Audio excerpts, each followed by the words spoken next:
chrétien est appelé à vivre à temps plein pour Dieu. À temps plein pour Dieu, ça ne veut pas dire lâcher votre job, devenir un preacher. Non. Non.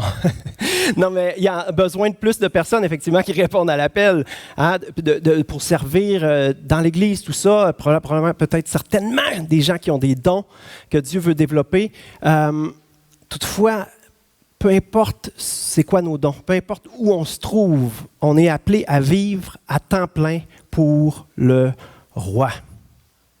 C'est ça le titre ce matin, « Vivre pour le roi », pour le roi des rois.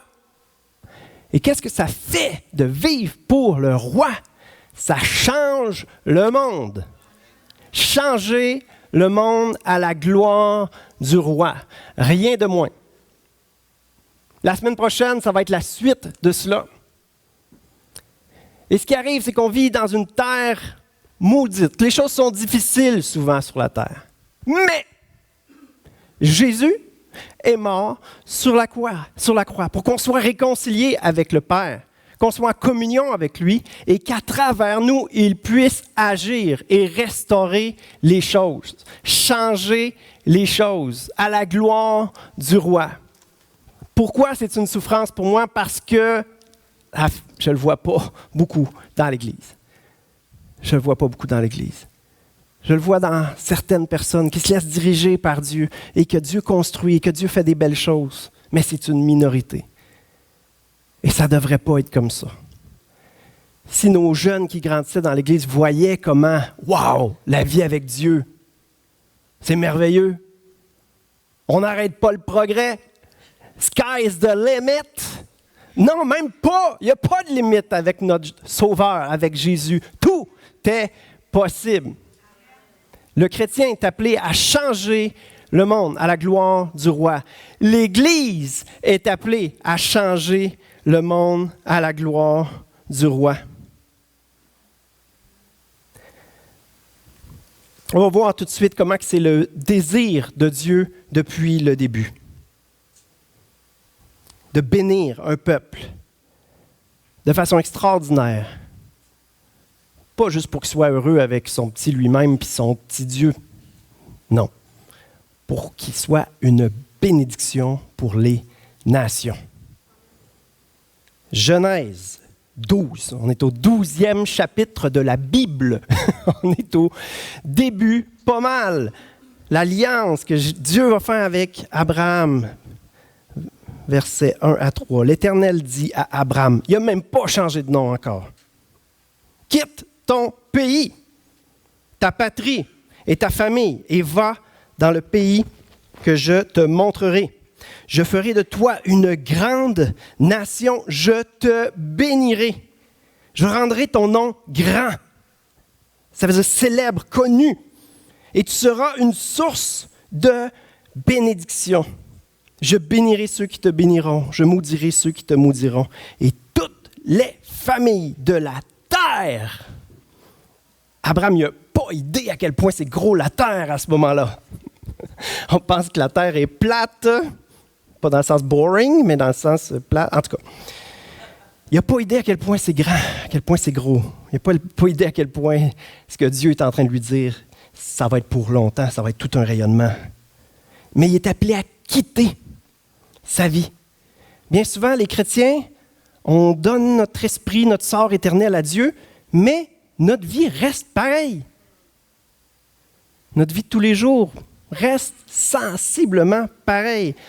Ce qui a été dit à Abraham, c'est quitte ton pays, quitte la normale, quitte l'ordinaire, quitte ce qu'on s'attend de vous. Cessez d'arrêter de réussir aux yeux de vos proches, aux yeux de la société, pour suivre Dieu. Et alors, on va le voir agir et il va faire des choses merveilleuses dans nos vies. Il veut déverser sa bénédiction dans ses enfants. Toutes les familles de la terre seront bénies à travers toi. Abraham a eu Isaac, il a eu Jacob qui a changé de nom pour Israël, qui est devenu effectivement une nation. Cette promesse d'être une bénédiction pour les nations, c'est plus moins que plus réalisé. Toutefois, la descendance d'Abraham a conduit à un certain Jésus de Nazareth. Que peut-il venir de bon de Nazareth, hein? Un fils de charpentier. Mais Jésus a été la bénédiction suprême de l'histoire de l'humanité, une bénédiction pour les nations. Et là, Dieu se crée un nouveau peuple qui réponde à ce salut, qui accepte ce grand salut de Jésus à la croix. Il se crée une famille, il fait d'eux ses enfants, c'est l'Église, c'est les chrétiens. Et cette promesse-là qui avait été faite à Abraham, qui s'est plus ou moins réalisée à travers la nation d'Israël, cette promesse-là demeure. L'Église, les fils, les filles du roi et l'Église sont appelés à devenir une source de bénédiction pour les nations. C'est valable sur le plan personnel et c'est valable sur l'aspect de notre communauté de foi. Ce ne sera pas nécessairement tape à l'œil. Ici, il n'est pas question de l'évangile de prospérité, il n'est pas question de quelque chose de léger. Hein. On ne vit pas dans un monde de calinours, on le sait tous très bien. Mais qu'est-ce que ça va changer? Parce qu'on agit pour Dieu, parce qu'on vit pour le roi, on va bien faire les choses. Ce roi-là voit tout. Hein? Le roi voit tout. Alors, on va bien faire les choses. On va aimer parce qu'on a été aimé. On va être patient parce que Dieu a été patient envers nous. On va faire grâce parce que Dieu a fait grâce envers nous. On va donner parce que tout appartient à Dieu. Il nous l'a confié. Et on a de quoi être reconnaissant pour tout ce que Dieu nous donne. On va être intègre, on va marcher dans la vérité. Dieu voit tout. Vivre pour le roi, c'est vivre au quotidien. Si tout le monde le faisait, ça changerait le monde. Est-ce qu'il y en a qui désirent participer? Dieu veut vous enrôler. Dieu veut vous embaucher. Il veut être notre patron, celui qui pourvoit. C'est lui qui nous a tout donné, nos talents, les opportunités pour le développer, le travail, la santé. Et là, il veut nous enrôler pour nous bénir et faire de nous une bénédiction. On va prier ensemble. Seigneur Jésus, on veut vivre la vraie vie. On veut vivre la vie que tu veux pour nous. Ta Bible nous parle d'une vie abondante. Ta Bible nous parle de bénédiction. Seigneur, on veut te prendre au sérieux. On ne veut pas vivre une vie médiocre, ordinaire. On ne veut pas vivre dans la défaite. On veut te laisser nous rendre victorieux. On veut te laisser nous bénir. On veut te donner l'opportunité de nous bénir, Seigneur. Mais travaille notre cœur pour qu'on soit capable de gérer tes bénédictions, qu'on ne s'enorgueille pas, qu'on ne se sente pas meilleur qu'un autre, mais qu'on puisse être une source de bénédiction à travers laquelle tu te déverses, ô Dieu. Merci, Seigneur, pour ce que tu veux faire dans nos vies, dans l'Église et à travers nous, Seigneur, pour révolutionner ce monde à ta gloire. Alléluia. Dans le nom de Jésus qu'on prie. Amen. Si vous dites Amen, venez de faire une prière dangereuse. L'Esprit de Dieu habite en nous. C'est pas rien, hein? L'Esprit de Dieu. Deux petits aspects tout simples de l'Esprit de Dieu. L'Esprit de Dieu est source de victoire. C'est une puissance victorieuse, une puissance pour nous rendre victorieux. On ne devrait pas tolérer d'être dans des dépendances, d'être dans l'esclavage, d'être dans la misère.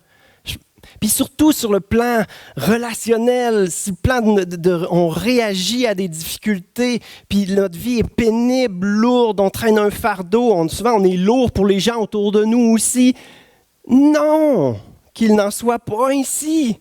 On ne devrait pas tolérer d'être dans la défaite, d'être misérable. C'est l'esprit du ressuscité, l'esprit du victorieux qui habite en nous et il veut nous donner des victoires. Il veut nous guérir, nous restaurer, nous transformer à l'image de Jésus. Y a-t-il plus victorieux, libre, puissant que Jésus?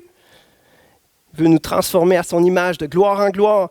C'est pas normal de faire équipe avec celui qui a vaincu la mort et être dans une vie de défaite, de misérable, malheureux, qui ne brille pas. Matthieu 5,16 nous dit que votre lumière brille devant les hommes, afin qu'ils voient C'est visible, votre belle manière d'agir. Et qu'ainsi il célèbre la gloire de votre Père céleste. Un chrétien qui ne brille pas, sans éclat, morne, fade, qui ne porte pas de fruits, qui ne donne pas le goût à personne de suivre Jésus. Ce n'est pas normal. C'est pas normal. Un chrétien qui n'a aucune différence dans ce monde, c'est pas normal. Il y a des chrétiens qui ont une influence destructrice dans ce monde. C'est loin d'être normal. C'est anormal. Briller, ça veut dire quoi? Ça veut dire apporter la lumière. Et la lumière, c'est quelque chose de beau. Pensez à Noël, comment c'est merveilleux, les lumières dans la noirceur. Un chrétien, c'est appelé à briller, à faire une différence, à la gloire de Dieu autour de soi, à changer l'atmosphère, à amener la présence de Dieu avec lui, dans sa famille, dans son travail, partout. Attention, la vie chrétienne ne sera pas une marche sans faille. Il faut faire attention à son témoignage, puis là, on peut venir qu'à vivre seulement pour les apparences. Non, la vie chrétienne ne sera pas une marche sans faille. Je mettrai peut-être l'accent sur l'aspect de l'humilité. Ça va être une marche humble. Ça veut dire que quand on fait des erreurs, on s'excuse. Quand on offense quelqu'un, quand on attriste quelqu'un, on demande pardon. Ça, c'est un puissant témoignage. Un chrétien incapable de s'excuser, incapable de demander pardon, c'est louche. Dieu, t'as-tu pardonné? Oui. Et là, tu ne peux pas pardonner la petite offense que quelqu'un fait envers toi. C'est pas normal. Le témoignage d'humilité, la vie chrétienne, ça commence avec l'humilité. Accepter qu'on a un sauveur. Et là, l'humilité est supposée rester, continuer, être cultivée, parce que c'est là que le sauveur peut continuer de sauver. Il y a tellement de choses à sauver, à restaurer, à guérir dans nos vies. Une marche humble. On parle de victoire, victoire sur notre chair, égocentrique, victoire sur l'orgueil, le besoin de se sentir donc bon. Dieu te trouve merveilleux. Tu n'as pas besoin que monsieur, madame, tout le monde te trouve merveilleux. Si Dieu agit en toi, il va briller à travers toi et les gens vont voir tes œuvres, ta belle manière d'agir. Ils vont célébrer la gloire de Dieu. On a les yeux sur le côté superficiel, le résultat. On va briller. On veut briller. En fait, il faut avoir l'humilité de laisser Dieu agir en nous, puis là, lui, il va briller à travers nous. Puis il va briller beaucoup mieux, avec un beaucoup plus bel éclat. L'humilité. L'Esprit de Dieu est source, une puissance victorieuse, puis il est une source de sagesse. Un chrétien devrait grandir en sagesse et en grâce, comme il nous est dit de Jésus. Luc 2, 52 nous dit « Jésus grandissait en sagesse, en taille et en grâce devant Dieu et devant les hommes. » Je disais tantôt, un jeune qui grandit dans l'Église devrait prendre des bonnes décisions, se laisser conseiller par des personnes intelligentes. Prendre le temps de prier, de discerner tout ça pour prendre des bonnes décisions. Construire sa vie avec Jésus et progresser. Ce que Jésus construit est solide, est bon. On devrait pouvoir regarder notre vie en arrière et se dire « Wow, le Seigneur me fait progresser. » C'est pas normal l'esprit du ressuscité dans quelqu'un puis que ça va vers le bas ou c'est stagnant. C'est pas normal. Jésus construit solide. 2 images, toutes simples. La maison construite sur le roc. Jésus construit solide. On trouve ça dans Matthieu 7. Dans Psaume 1, on prend plutôt l'image d'un arbre. Un arbre qui s'abreuve au cours d'eau de la parole de Dieu. La parole de Dieu qui est pleine de sagesse. Il est dit dans le Psaume 1, 3, « Tout ce qu'il fait, lui, réussit. » Tout ce qu'il fait, lui, réussit. Pourquoi ce n'est pas plus le cas? 3 rectifications théologiques ce matin. Qui dit rectification dit on a tendance à être dans l'erreur. Qui dit théologique dit théo, connaissance de Dieu, connaissance de soi, connaissance de la vie chrétienne. 3 rectifications théologiques. dans notre compréhension, dans notre façon de voir la vie.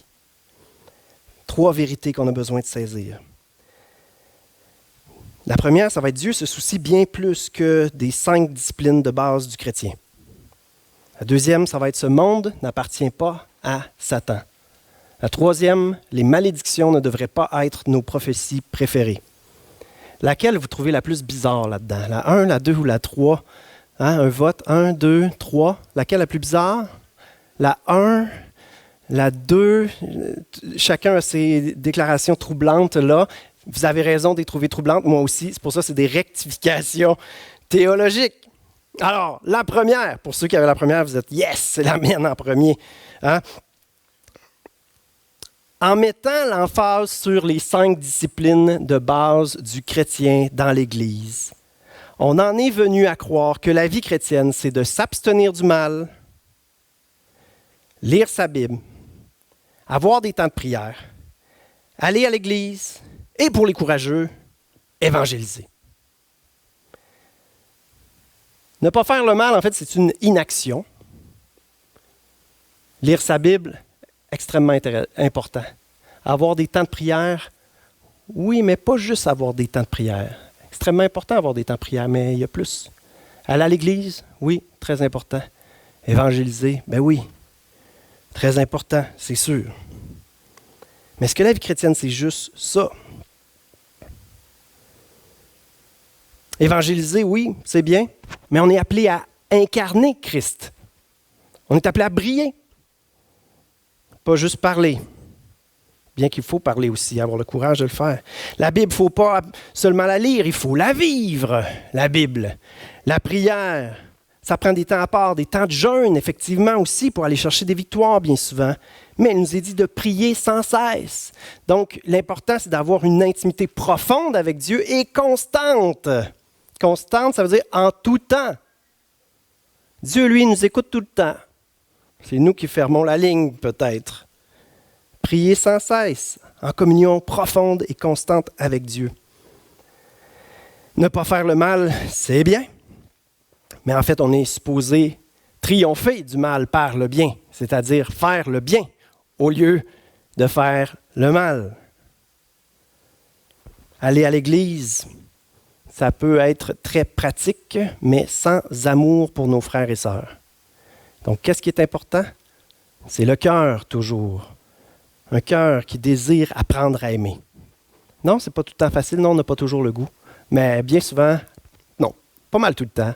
Quand on sort, on est encouragé, fortifié, édifié. Tu es fatigué, tu n'as pas le goût d'y aller à la réunion de prière le mardi soir, mais tu t'es dit, ça serait une bonne idée que j'y aille. Vas-y, tu vas sortir énergisé. On est béni quand on va à l'église, mais avec quel cœur on y va?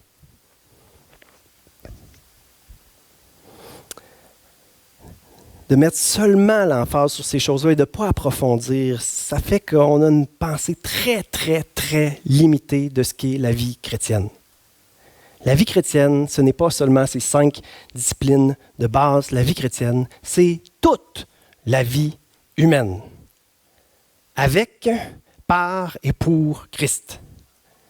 Toute la vie humaine, avec, par et pour Christ.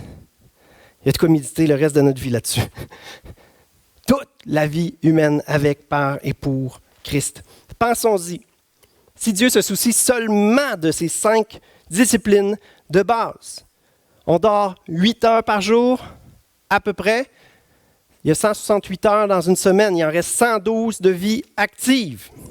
Combien de temps est-ce qu'on consacre à ne pas faire le mal? 0 secondes. À lire notre Bible, mettons 2 heures. Prendre des temps de prière, mettons 1 heure. Aller à l'église, 2h30. Parler de Jésus, mettons une demi-heure. Ça fait 5 heures. 5 heures sur 112 heures, ça fait 4,64% de votre temps actif. Pensez-vous que Dieu ne se soucie pas du 95,36% du temps actif de vos semaines? On va arrondir à 5 puis 95 pour la simplicité de la chose. Romains 12:1 nous dit « Frères, puisque Dieu a ainsi manifesté son infinie bonté pour vous, excusez-moi, j'ajoute un mot, je vous exhorte à vous offrir vous-même c'est 100% en sacrifice vivant, réservé à Dieu et qui lui est agréable. C'est là le véritable culte que vous lui devez. Plusieurs connaissent ce passage-là. Offrez vos corps. Ce sera de votre part un culte raisonnable. Ce sera la moindre des choses. C'est la chose logique. En réalisant que Dieu a donné sa vie. Jésus a donné sa vie pour toi. On lui doit tout. Donc c'est juste naturel de tout lui donner, de vivre pour lui. Dieu se soucie de tout dans nos vies. Donc tous les chapeaux qu'on porte, fils, père, ami, époux, voisin, travailleur, citoyen, toutes les sphères de nos vies sont importantes pour Dieu. Un citoyen du ciel devrait être un bon citoyen terrestre. C'est beau ça, hein? Un citoyen terrestre. Les valeurs du royaume sont puissantes, sont magnifiques, sont parfaites et sont supposées avoir un impact sur notre vie pratique de tous les jours. Prenons un exemple tout simple d'une des valeurs du royaume. Dans 2 semaines, on va parler surtout de la famille puis du couple. Mais ce matin, j'aimerais parler un tout petit peu de l'intégrité. L'intégrité, c'est marcher dans la vérité, sans mensonge, sans magouille, sans tourner les coins ronds. Imaginez si seulement 2% de la population venait à Christ et se mettait en règle financièrement. Ils se mettaient à payer leurs taxes. Le gouvernement serait riche. Il baisserait les taxes. Il y a beaucoup de chrétiens qui sont impeccables dans les 5 disciplines de base, ne saisissent même pas quelque chose de simple comme ça qu'un non-chrétien est capable de comprendre. On néglige quelque chose que les chrétiens ne voient pas, que les autres ne voient pas. Ça, c'est un manque d'intégrité.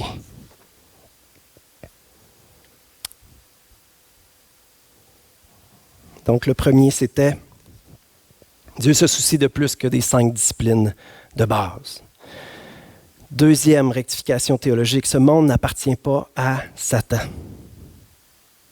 Il y a beaucoup de chrétiens qui semblent croire ça. Pourquoi? Peut-être parce qu'effectivement, il y a des gens sans foi ni loi qui s'enrichissent beaucoup. C'est vrai. Beaucoup de vedettes qui ont un rayonnement incroyable, un succès de fou, une puissance de persuasion anormale. Des fois, il y a même quelque chose peut-être de démoniaque là-dedans. C'est vrai que des gens qui n'en ont rien à faire de Dieu peuvent réussir. Satan a offert à Jésus de lui donner les royaumes. On lit ça dans le chapitre 4 de Matthieu. Matthieu 4, versets 8 à 11. Le diable le transporta encore sur une montagne très élevée, lui montra tous les royaumes du monde et leur gloire, et lui dit, « Je te donnerai tout cela si tu te prosternes pour m'adorer. » Jésus lui dit, « Retire-toi, Satan. En effet, il est écrit, c'est le Seigneur ton Dieu que tu adoreras, et c'est lui seul que tu serviras. » Alors le diable le laissa, et voici les anges s'approchèrent de Jésus et le servirent. Si vous vous êtes rappelé de cette parole-là en vous disant que Satan peut offrir les royaumes de la terre, vous avez oublié un petit détail. Satan est le père du mensonge. C'est écrit dans la Bible, mais c'est une citation de Satan, du diable, du père du mensonge. Qu'est-ce qu'il a essayé de faire? Il a essayé de séduire Jésus. Il a essayé de le tromper. Il a essayé de le détourner de sa mission. Si on croit ces paroles, on tombe dans le panneau qui a placé devant Jésus. On tombe dans le piège. Ce monde n'appartient pas à Satan. Psaume 24, 1, 2 nous dit, c'est assez clair. C'est à l'Éternel qu'appartient la terre avec tout ce qu'elle contient. Le monde avec tous ceux qui l'habitent, car il a fondé sur les mers et affermi sur les fleuves. Le diable veut nous détourner de notre mission.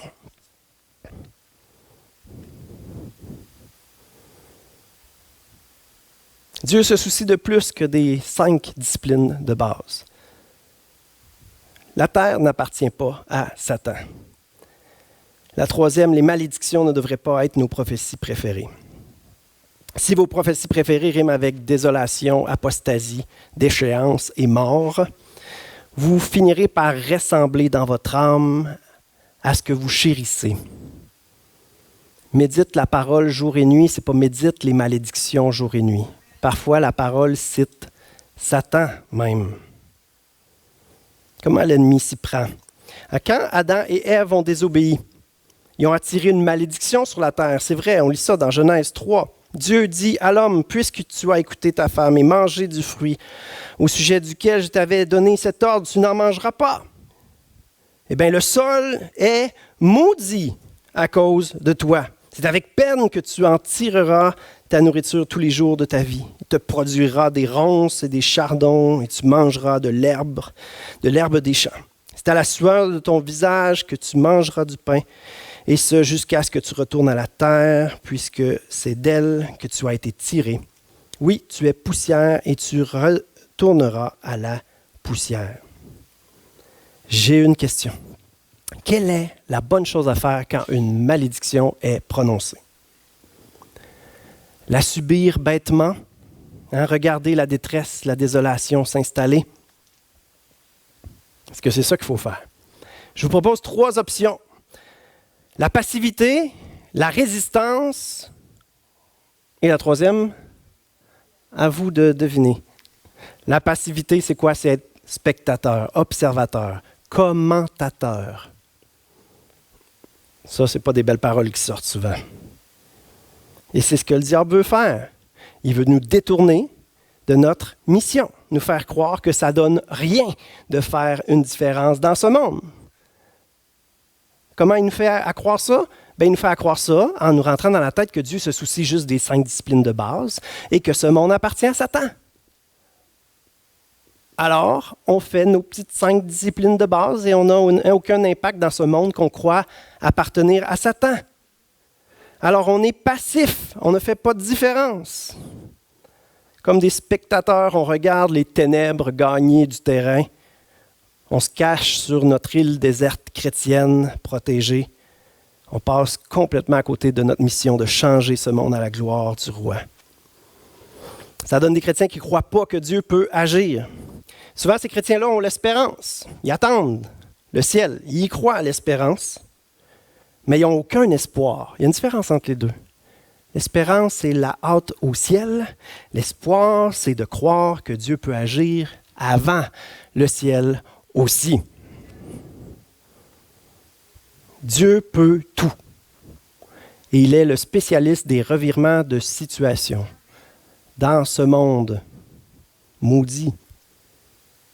Le deuxième, c'est la résistance. La résistance, c'est « je vais travailler, puis tu vas voir m'en faire une différence.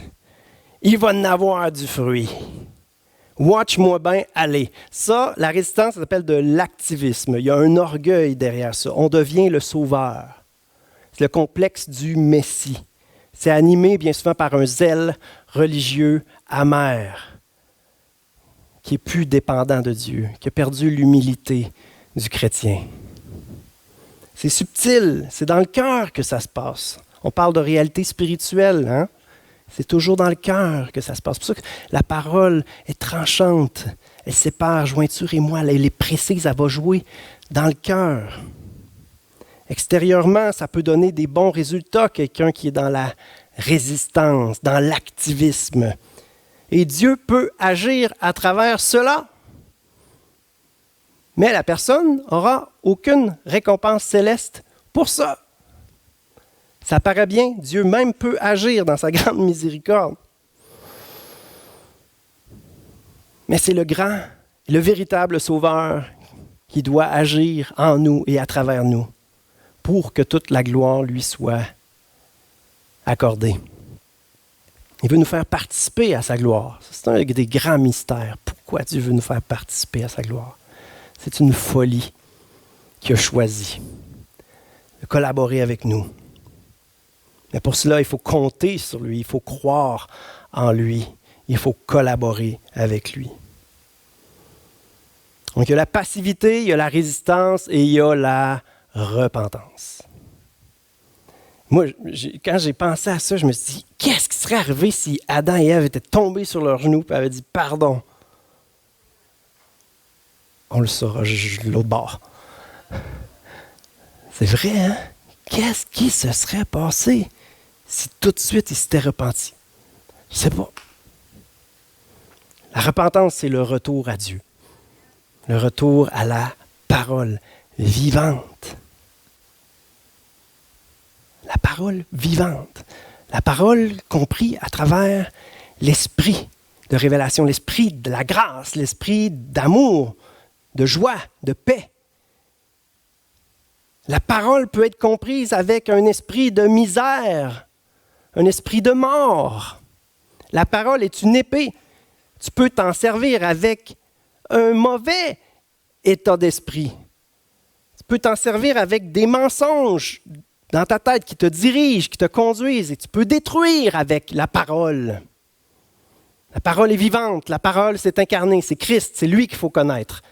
Il faut lire la parole pour qu'elle nous nourrisse, qu'elle nous construise, pour qu'on comprenne, qu'on soit renouvelé dans notre intelligence, qu'on pense de plus en plus comme Jésus, qu'on voit à travers les lunettes de la grâce. Lui, il savait qu'il mourrait pour le péché du monde. Il savait qu'il y avait de l'espoir pour chaque personne qu'il rencontrait.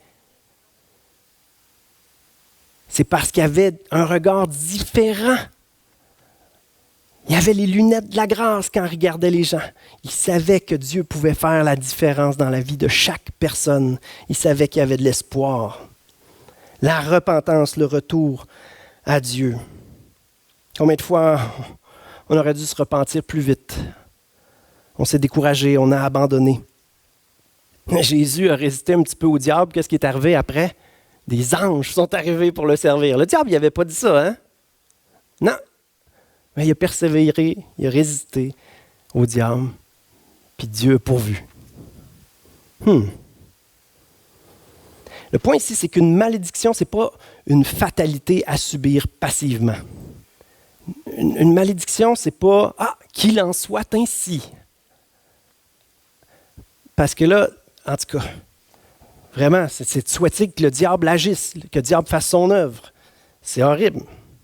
Ce n'est pas une fatalité à subir passivement, quelque chose qui va se produire peu importe ce qu'on fait. Parce que si on pense ça, on pense que c'est peu importe ce que Dieu fait, que la malédiction va s'installer. C'est un grand manque de foi, c'est de l'incrédulité. C'est de prendre Dieu pour un petit Dieu. Une malédiction peut être reçue soit comme un avertissement, soit comme un défi. Sachant que Dieu fait concourir toutes choses, même les malédictions, à ceux qui l'aiment, ceux qui s'attachent à lui, ceux qui croient en lui. On a tellement un bel exemple dans la croix. Le diable est tout heureux de crucifier Jésus.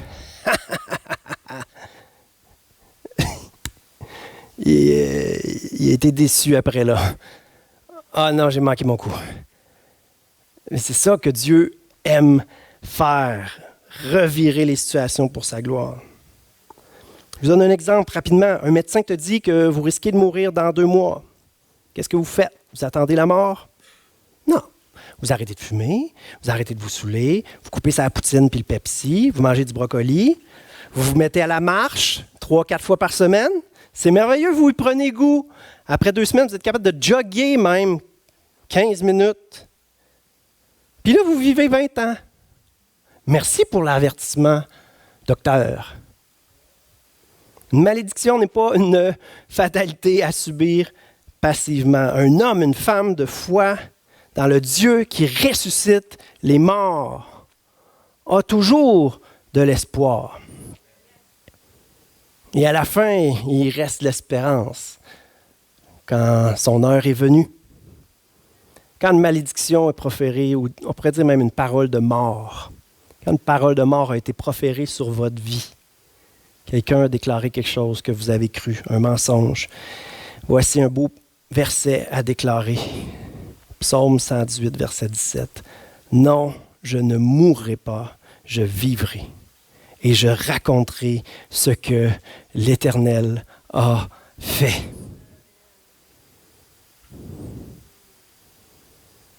Merci pour cette parole de mort. C'est un défi pour mon roi. Qu'il n'en soit pas ainsi. Je ne mourrai pas, je vivrai, je raconterai ce que l'Éternel a fait. Vous pouvez pousser l'audace, oui, à dire merci. Merci pour l'avertissement. C'est une opportunité pour que Dieu agisse. Une malédiction est un défi. La terre est maudite, on l'a vu, mais Dieu veut bénir. La malédiction s'étend sur 3, même peut-être 4 générations. Sa bénédiction s'étend sur 1000 générations. Faites le calcul. Oui, il y a une malédiction, mais Dieu veut bénir. Romains 8, je vous invite à le lire au complet chez vous. C'est un chapitre magnifique sur la vie de l'esprit. Vivre pour le roi. Vivre dans la réalité spirituelle. Vous savez, on vit tous, tout le temps, pour quelqu'un. La vie est spirituelle. Alors, soit vous la vivez pour le diable ou pour rien, ou soit vous la vivez pour Dieu. C'est une question de conscience, c'est une question de consécration, c'est une question de t'arrives au travail, ben ma journée t'appartient, Seigneur. Tu te lèves le matin, ma journée t'appartient, Seigneur. Vivre pour le roi, c'est simple, c'est puissant. Romains 8. La nature humaine tend vers la mort. C'est bien triste. Mais tandis que l'esprit tend vers la vie et la paix. En effet, la nature humaine tend à la révolte contre Dieu, parce qu'elle ne se soumet pas à la loi de Dieu et qu'elle n'en est même pas capable. Or, ceux qui sont animés par leur nature propre ne peuvent pas plaire à Dieu. Quant à vous, vous n'êtes pas animés par votre nature propre, mais par l'Esprit. Si du moins l'Esprit de Dieu habite en vous et que vous le laissez vous diriger, on pourrait ajouter. J'estime que les souffrances du moment présent ne sont pas dignes d'être comparées à la gloire qui va être révélée pour nous. De fait, la création attend avec un ardent désir la révélation de vous et moi. La création a été soumise à l'inconsistance, non de son propre gré, mais à cause de celui qui l'y a soumise. Oui, Dieu qui a proféré une malédiction sur la terre. Effectivement. À cause de la rébellion de l'homme. Verset 21. Toutefois, la création a l'espérance d'être elle aussi libérée de l'esclavage, de la corruption, pour prendre part à la glorieuse liberté des enfants de Dieu. C'est une œuvre globale de restauration, le royaume qui agit dans toutes les sphères. Que dirons-nous donc de plus? Si Dieu est pour nous, qui sera contre nous?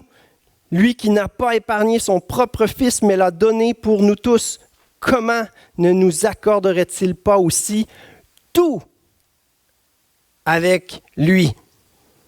OK, on le relira 32 fois pour continuer de peut-être un petit peu plus le comprendre. C'est formidable, le chapitre 8 au complet de Romains.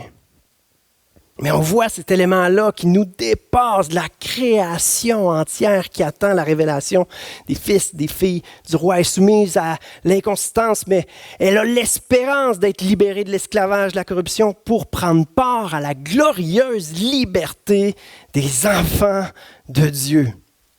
Si du moins l'Esprit de Dieu, l'Esprit de vie, l'Esprit de paix, l'Esprit du ressuscité habite et agit en vous et à travers vous. Ce monde est amoché, mais Dieu veut manifester sa gloire. La relation entre Dieu et les hommes était amochée, mais Dieu a envoyé son Fils. Ça, c'est le point de départ de l'entrée du royaume dans la vie de quelqu'un. C'est le point de départ. Je vous en supplie, laissez sa grâce plus que vous sauver pour la vie éternelle. Laissez sa grâce vous transformer complètement. De plus en plus, de mieux en mieux, jusqu'à la fin, où on sera récompensé pour tout ce qu'on l'aura laissé faire dans nos vies, Donc on est gagnant sur cette terre et encore plus dans l'éternité. Dieu veut nous utiliser comme des ambassadeurs du ciel, comme des représentants du roi, des serviteurs à temps plein pour manifester sa gloire, pour rendre ce monde meilleur. Est-ce qu'on y croit? Est-ce qu'on croit que ce monde appartient à Satan? Est-ce qu'on croit que Dieu se soucie juste des 5 disciplines de base? Est-ce que ce qu'on médite constamment, c'est les paroles de malédiction, de mort, de désolation? Ou on médite sur Dieu, ses promesses, sa puissance, sa force, le fruit qu'il veut développer en nous, sa bénédiction, le rayonnement qu'il désire à travers nous, à travers son Église. Mise en garde supplémentaire. Beaucoup de chrétiens ont une théologie fataliste de la fin des temps. Si vous avez une théologie fataliste de la fin des temps, arrêtez de méditer la fin des temps. Parce que Jésus n'est pas fataliste. Très intéressant, étudier la fin des temps, mais si elle ne produit que découragement, attitude de spectateur, de voir la déchéance, la désolation, pas sûr que ça fait du bien. Regardez des malédictions, des paroles désagréables, des avertissements, des défis qu'on peut lire. Luc 18, verset 8 nous dit « Mais quand le Fils de l'homme viendra, trouvera-t-il la foi sur la terre? » Trouvera-t-il la foi sur la terre? Et là, le problème qui me tue, là, c'est qu'on se met à chercher, on se met à espérer qu'il n'y ait plus de foi dans l'Église. L'apostasie. Puis on se met à désirer ça, on se met à un radar pour détecter comment il n'y a plus de foi dans l'Église de Jésus-Christ. Comme si c'est ce qu'on désirait. Trouvera-t-il la foi sur la terre? Il n'a pas dit trouvera-t-il la foi dans l'Église. Et il s'adresse aux Juifs qui n'ont pas compris, qui n'ont pas accueilli le salut par la foi, qui ont vécu une vie religieuse à cause qu'ils étaient bien fiers d'être fils et filles d'Abraham de sang. Il y avait l'ADN d'Abraham un petit peu quelque part dans leurs veines. Ce n'est pas des enfants, des fils, des filles du roi nés en esprit, en vérité, à cause qu'ils ont accueilli le message puissant de l'Évangile pour être sauvés, transformés,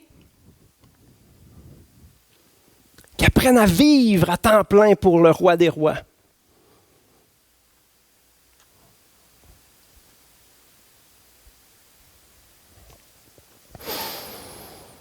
Ceux qui chérissent ces paroles-là, bien souvent, ils pensent plaire à Dieu. Ils se soumettent à sa parole, mais ils méprisent la foi de l'Église partout.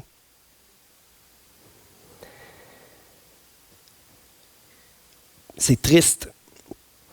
Ces gens-là ont arrêté de croire que Jésus sauve, délivre, restaure, transforme, fait du bien. Ils en viennent à ressembler à Saul de Tarse. Bien souvent, ces gens-là, c'est eux qui négligent de saisir ses promesses. S'ils voyaient comment la grâce de Dieu est agissante, puissante, ils se mettraient à le croire pour les autres. Si on était actif pour répondre aux besoins aussi, on aurait moins le temps de juger et de critiquer. On aurait un cœur plein de compassion pour ce monde qui souffre. On ferait une différence et on verrait notre Église prendre vie avec nous. Mais non. On aime beaucoup Matthieu 24, 12. À cause de la progression du mal, l'amour du plus grand nombre se refroidira. Mais ces chrétiens-là, c'est eux que leur amour se refroidit. Ils effrètent pas à peu près. C'est sûr si on a une théologie fataliste, ça va faire une église fataliste. Si on médite constamment des avertissements, des défis, non, des malédictions, ça donne une théologie pleine de désespoir. On oublie la puissance de l'Évangile. Mais quel chrétien est-ce qu'on veut être? Des chrétiens qui s'enrôlent à temps plein pour le roi des rois qui peut tout? Ou des chrétiens qui se laissent détourner de leur mission par le diable? Est-ce qu'on va mettre notre foi et faire équipe avec le victorieux, Est-ce qu'on va saisir la puissance de l'Évangile? Est-ce qu'on va laisser le Saint-Esprit, cette puissance pour nous transformer, pour nous rendre capables de briller pour le Seigneur de façon merveilleuse? Ce que Dieu veut faire est magnifique et merveilleux. Il veut agir, il veut qu'on brille, il veut qu'on ait un impact. Il y a de l'espoir avec notre Jésus. N'en doutons pas. Jésus sauve. Aujourd'hui est le jour du salut. Jésus a annoncé une ère de grâce. Il vient de proclamer une année de grâce. Il est mort sur la croix. Il a rendu la grâce disponible. La moisson est prête. Prenons ces promesses-là à nourrir, à méditer constamment. Merci pour les avertissements. C'est des défis. Nous, on médite ce que le Seigneur veut. Il veut manifester sa gloire. Ce monde attend la révélation des fils, des filles du roi. Où sont les fils, les filles du roi? À l'église, dans leur lieu secret à prier tout seul, à ne pas faire le mal, se contenir, se garder du monde. C'est bien, mais on est appelé à bien plus que ça. Bien plus que ça. 100% pour le roi. Pour que le roi puisse agir à travers nous. Est-ce qu'il y en a qui veulent s'enrôler à temps plein ce matin? Est-ce qu'on peut pencher les têtes? Seigneur Jésus, on reconnaît qu'on a tendance à croire des mensonges. On a tendance à accorder beaucoup trop d'attention à des avertissements. On n'en vient qu'à les désirer, Seigneur, à les rechercher, à les encourager. On reconnaît qu'on a perdu le cœur d'enfant plein d'espoir, qui espère tout, qui croit que Dieu peut agir encore aujourd'hui. Notre foi s'est refroidie, notre amour s'est refroidi. Seigneur, on veut déclarer tout à nouveau ce matin, on veut vivre pour toi, Seigneur. Brille sur nous. Transforme-nous, Seigneur, afin qu'on puisse te représenter.